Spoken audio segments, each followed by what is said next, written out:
Have, do, or be anything you want if you controlled your mind. You can change your thinking. One way to look at this is the thoughts you're having right now are primarily negative. So that's the first thing to notice. Your thoughts are primarily negative. The second one is you're not your thoughts. You are separate from your thoughts. And this is massive, earth-shaking news if somebody's hearing it for the very first time. There have been books that are called You Are Not Your Mind, You Are Not Your Brain. And what they're saying is these thoughts that we're having them. We're not them. If we can detach enough to go, oh, here comes that I'm not good enough thought again, and let it go by, we are one step removed from it.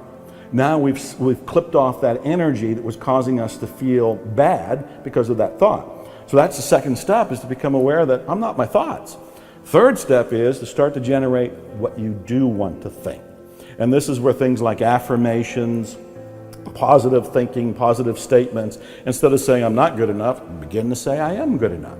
Begin to say this can work out for me. If this material has worked for other people, why can't it work for me too? You know, I'm human, they're human, and you can start to rebuild your software of the mind if you want, if you will.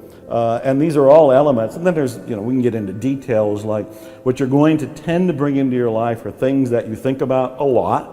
Most people think about the things they're afraid of, the things that they're worried about. I tell people, why don't you start thinking about the things you love, the things you're passionate about.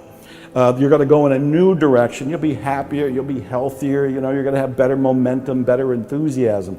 So the repetition of that is going to be a big thing. Emotion, going with those feelings of passion, is going to fuel you to go in a direction that you prefer. And actually having an image. And the image could be a graphical representation of what you want. It could be a house, it could be a car, it could be a job, it could be a pile of money, it could be spiritual awakening, whatever you can do. Because the brain, the reticular activating system in the brain, responds to repetition, imagery, and emotion. So all of this is in the direction of, it's like a condensed course on how to redirect your life, but becoming aware that you're not your thoughts, those negative thoughts, you can let them go. You can start to create new thoughts. You can actually aim where you want to go by choosing what you want, getting an image of what you want, fueling it with passion and love, and then you can start to create it almost organically and automatically. And why as humans do we tend not to do that? Where does this negativity come from? Is it an old survival instinct? That is exactly. You don't even need me to answer these questions. No. You already know. It is an old survival instinct. What we're on alert for, we're hardwired for it. We're on alert for danger. We're on alert for anything that can stop us from breathing, from living. And so our reticular activating system, that part of our brain in the back of our head at the top of the spine, is already hardwired to be on alert for anything that is a threat to you, your loved ones, your life, and all of this. And so negativity and fear and worry are all things programmed to alert you that that could be dangerous. And that's fine. Our reticular activating system and our survival is working. You're here. I'm here. Your viewers are here. We can applaud that part of our system that is working. It is keeping us surviving. But what I and the other teachers are saying is that you can program it for other things. You can program it for what you want. So if you do want more wealth, or you want the romance, or you want the health, or you want the house, or the job, or a spiritual awakening, or fill in the blank, you follow the same principles that have been used to keep you surviving, but you use it for these things that you would like to have, do, or be in your life. Okay. Talking about imagery, because this is interesting. So if I want something, I need to actually conjure up and create an image like a vision board, or just have something in my mind I'm associating with that future outcome? Well, it's both. And what I look for is some sort of, I call it a graphical representation of what you want. And a vision board is a very popular way of doing it, because a vision board is pretty much like a big poster board, and people have cut out pictures of what they want. So I had a ride over here in a Mercedes. So if I wanted a Mercedes, I might go on Google and conjure up search for a bunch of different images, find one that really makes me excited, print it, cut it out, and put it on the vision board.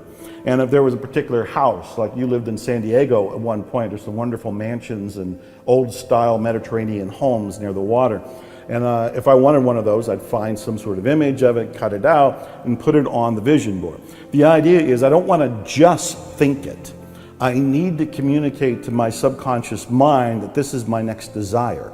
And so if I can see the image of it and see it a lot, that's the repetition part of it, I will be communicating to my mind that this is what I would like to attract into my life.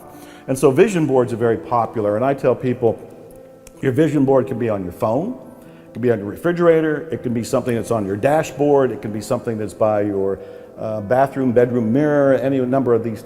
You want to see it, you want to stumble across it. So it's not just thinking about it, because your mind can just go off in a different direction and bring you a different image. You need to be reminded of it. You want to put that up there and say, there's that house, there's that car, there's that bank account, whatever it happens to be. Okay. And should I have different images for different parts of my goals, like a house maybe, or certain thing in my business, or certain thing for my relationships, or my body, or? Yeah, that is a great question. There's mixed information on that. My own view is focus on one thing at a time. If you focus on one thing at a time, you are a missile, targeted and sending a powerful signal right into your subconscious mind. There's no confusion. It's like, I want this car.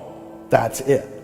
I don't think there's anything wrong with having like a master vision board, and all the different things you were just referring to are there. So there could be the romance in the house and a boat and whatever it happens to be. It could be all on there.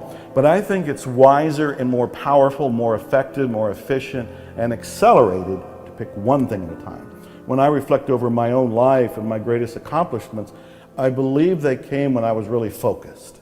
When I said, I'm writing this book, or I'm recording this music, or I'm going after this car, or I want this kind of awakening, and that was the primary focus, I would get it fast. His mind is only operating from previous programming. And the previous programming for virtually everybody is about lack and limitation, fear, worry, survival. Naturally so. That we're just trying to live here on the planet. But what I and other people are saying is, look, you can not only survive, you can thrive, you can prosper, you can have an exhilarating life. You just have to do a little work. And the little work is about looking at your beliefs, because my rule of thumb is, you change your beliefs, you get a different reality.